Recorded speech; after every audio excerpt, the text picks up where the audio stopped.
Do you know what the biggest scam in America is right now? It's not crypto, it's not timeshares. It's the fact that people are spending $50,000 on a brand new Chevy Trax just to look financially responsible when they could be pulling up to the valet in a Mercedes S-Class that costs them the same as a used Civic. I'm dead serious. Right now, in 2026, there are legitimate luxury cars sitting on Facebook Marketplace for $5 grand that'll make you look like you've got a trust fund. We're talking about vehicles that sold for $70, $80, $90,000 new. Cars with heated and cooled seats, massaging seats, air suspension, V8 engines. The kind of cars that make people move out of your way at the gas station because they assume you're important. But here's the thing nobody tells you. These cars are cheap for a reason. And I'm not talking about mileage. I'm not talking about accidents. I'm talking about the one or two expensive repairs that scare normal people away, but are actually fixable if you know what you're doing. And today, I'm going to show you three cars, three specific models that you can buy for $5 grand, fix for $1,000 and drive around looking like you make $300,000 a year. I've personally seen every single one of these cars in my shop. I've worked on them. I know what breaks, I know it's expensive, and I know what's actually cheap to fix if you stop letting the dealership rob you. So if you've ever wanted to look rich without going broke, this is the video you've been waiting for. Let's get into it. First up, the Mercedes-Benz E-Class and S-Class from the late 2000s to early 2010s, and I'm specifically talking about the W211 E-Class and the W221 S-Class. These are the generations that still look expensive. They haven't aged into that clearly old look yet. You park one of these at your local Cars and Coffee and people assume you're doing well. You pull up to a client meeting in an S550 and they think you're the CEO. Nobody needs to know you paid $4,500 for it on Craigslist. Here's the value proposition. A 2010 Mercedes E350 with 130,000 miles is going for about $5 grand right now. Same year S550, maybe $6,000 if it's clean. And for that money, you're getting a car that's sold for $55,000 to $90,000 new. You're getting a 3.5-liter V6 in the E-Class that makes 268 horsepower, or a 5.5-liter V8 in the S-Class that makes 382 horsepower. You're getting real leather, real wood, heated seats, cooled seats, a sound system that costs more than most people's entire car. But I know what you're thinking. Aren't these money pits? Don't they break constantly? And the answer is, kinda, but not the way you think. Let me explain what actually goes wrong and how much it actually costs to fix. The single biggest issue with these Mercedes, especially the S-Class, is the air suspension. These cars came with Airmatic suspension from the factory. It's an air ride system that automatically levels the car and adjusts the ride height.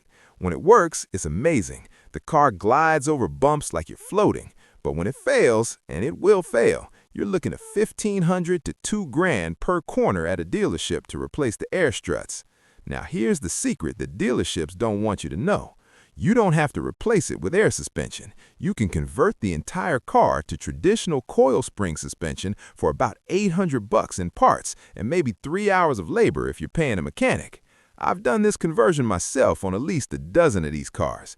You buy a coil spring conversion kit from a company like Arnott or Strutmasters. You get 4 coilover struts that bolt right in where the air struts were. You install them, you're done. No more air suspension failures, no more compressor issues, no more air leaks. And the ride quality, still better than 90% of cars on the road. So here's the play. You find a Mercedes E-Class or S-Class with failed air suspension. The seller's asking $3,000 because they know it needs $2 grand in repairs. You offer $2,500. You buy the coil spring kit for $800. You install it yourself over a weekend, or you pay a mechanic $600 to do it. You're all in for $4 grand. And now you're driving a car that looks like $50,000, rides like $30,000, and costs you the same as a 10-year-old Honda Accord. Quick question for you guys. Would you trust this coil spring conversion, or am I crazy for recommending it? Drop a comment because I want to know if anyone out there has actually done this and how many miles you've put on it since. I've seen these conversions go 100,000 miles without issues, but I want to hear your experience. Beyond the air suspension, here's what you need to check on these Mercedes. Number 1, the balance shaft in the V6 E-Class. Some of the early M272 engines had a balance shaft issue where the gears would strip. Mercedes extended the warranty on this, so if the car you're looking at has had the engine worked on, make sure that was addressed. Number 2, check for oil leaks around the valve covers and oil cooler seals. These leak on every single one of these cars eventually, but it's a gasket job. It's not catastrophic. Number 3, check the transmission shifting. The 7-speed automatic in these is generally solid, but if it's slipping or hesitating, walk away, unless you're getting the car for dirt cheap. And here's the big one, salvage titles. I see so many of these Mercedes with salvage titles on Facebook Marketplace. Flooded cars from Hurricane Katrina, Hurricane Sandy, whatever. Don't touch them. The electrical gremlins alone will make you insane. Stick with clean title cars that just have high mileage or cosmetic issues. Alright, so the Mercedes is great if you want to look like European money. But if you want to look rich and actually have the car be reliable, you need a Lexus. Specifically, the LS430 or the GS350 from the late 2000s to early 2010s. These are Toyota reliability wrapped in luxury packaging. And right now, they're stupid cheap because everyone's chasing the newer models. A 2008 Lexus LS430 with 150,000 miles is going for about $8,000 right now. The GS350? Maybe $6,000. And for that money, you're getting a car that will outlast anything else on this list. The LS460 has a 4.6-liter V8 making 380 horsepower. The GS350 has a 3.5-liter V6 making 303 horsepower. Both of them have the kind of interior quality that makes a brand new Accord feel like a toy. Real wood, real leather, a Mark Levinson sound system that costs more than most people spend on a car. And here's the thing about Lexus. They don't break. I'm not saying they're maintenance free. I'm saying that if you do the basic stuff, oil changes, transmission fluid, coolant, they will run 300,000 miles without a major failure. I've personally seen LS400s and LS430s with 400,000 miles still running like new. The LS460 and GS350 are the same philosophy, Toyota engineering with a luxury badge. So what's the catch? Why are these so cheap? 2 reasons. First, they're old. People see a 12-year-old car and assume it's worn out, even though Lexus builds these things to last twice as long as anything else. Second, there's one specific issue that scares people away, the water pump and timing cover. On some of the early LS460s, the water pump is driven by the timing chain, and it's buried inside the front of the engine. If it fails, coolant leaks into the oil, and if you don't catch it, it destroys the engine. The repair? About $3,000 at a dealership because you have to pull the timing cover off. Now here's the secret. This issue was mostly fixed by 2008. If you're buying a 2008 or newer LS460, the chances of this happening are extremely low. And if you're buying a GS350, it doesn't even have this problem. The GS uses a different engine that doesn't have the internal water pump. So here's the play. You find a 2008 or newer LS460 or any year GS350 with service records showing regular coolant changes. You make sure the cooling system has been maintained, and you buy it. That's it. You're not doing a suspension conversion. You're not fixing expensive electronics. You're just buying a Lexus that someone else took the depreciation hit on, and you're driving it for the next 10 years. All right, here's my question for you. How many of you out there have actually hit 200,000 miles on an LS or GS? Because I see these cars in my shop all the time with high mileage, and they're still running strong. Drop a comment and let me know your mileage and what year you've got. I want to see who's winning the longevity game.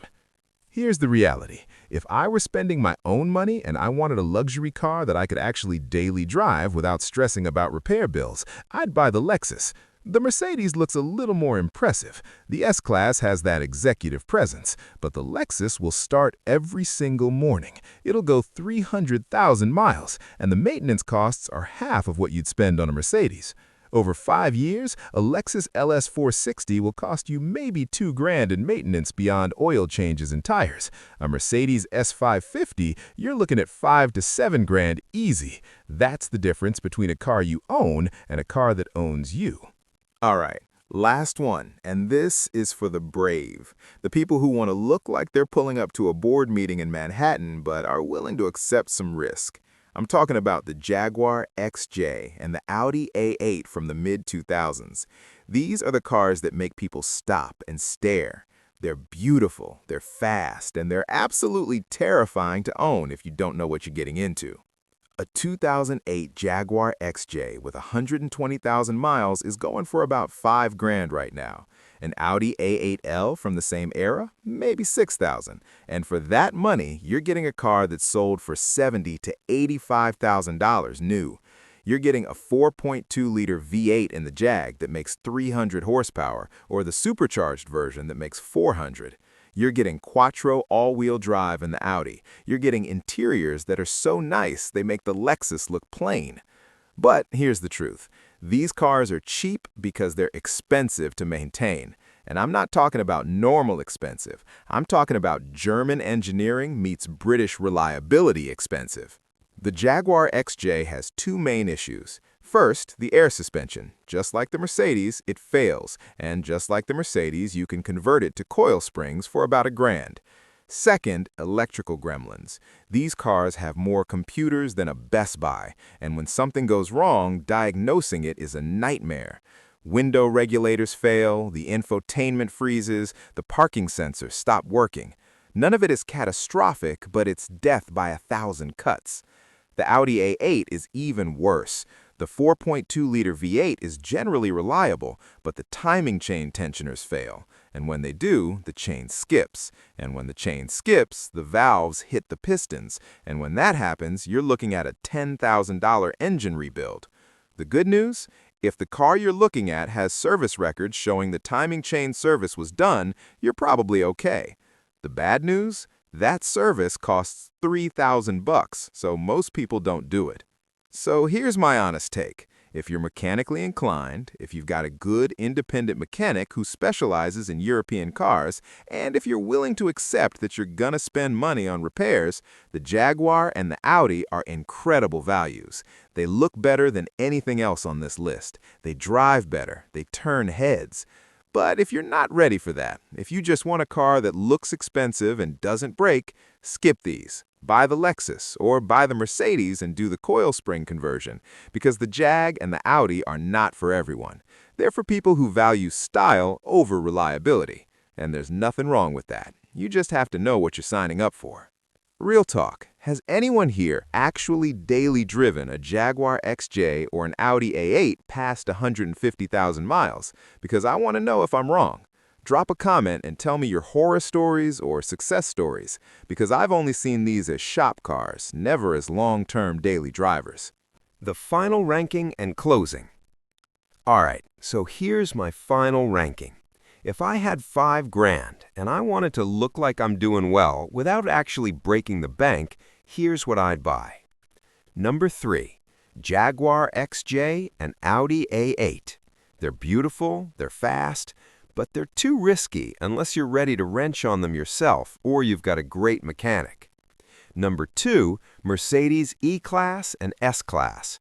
Do the coil spring conversion, buy one with a clean title and service records, and you've got yourself a car that looks like $50,000 for $4,000 all in. Number 1, Lexus LS430 or GS350. This is the play.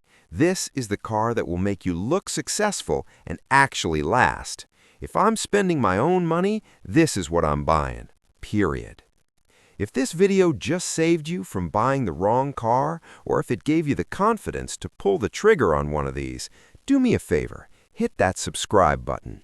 Drop a comment and let me know which car you'd pick, and share this with anyone who's tired of looking broke while driving a sensible car. Because here's the truth, life's too short to drive boring cars, and if you can look like $1 million for $5,000, why wouldn't you? Thanks for watching. I'll see you in the next one.